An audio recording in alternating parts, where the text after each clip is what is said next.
Rien ne va plus au sein du Marzane. Depuis quelque temps, le pourrissement a en effet atteint son paroxysme au sein du palais royal où une guerre de succession sans merci fait rage. Les services de sécurité et les militaires marocains s'affrontent au sujet d'une guerre sur le trône pour succéder à Mohamed VI dont l'état de santé est déclinant. Une situation qui a donné lieu à des luttes intestines sanglantes entre la garde privée du prince Rachid et celle du prince héritier Hassan, le fils aîné du monarque.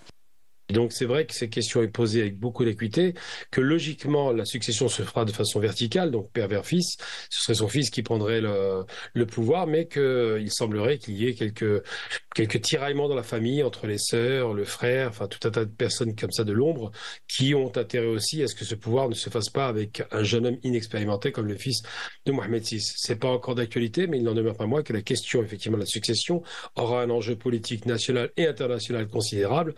Tout cela se passe à un moment où l'influence sioniste s'impose sur toutes les décisions du Marzane. Le pays est passé totalement sous contrôle de l'entité sioniste, notamment depuis les accords de normalisation dont l'architecte n'est autre que le très controversé conseiller du roi, André Azoulay. Ce dernier a d'ailleurs été décoré de l'une des plus hautes distinctions de l'entité sioniste pour service rendu.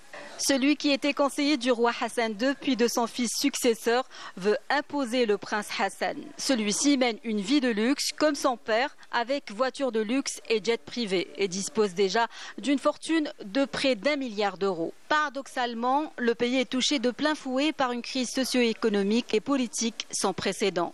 Une situation d'autant plus aggravée par la normalisation avec l'entité sioniste qui a créé une fissure au cœur même du Marzane et suscité une vague de colère et de protestation au sein du peuple marocain.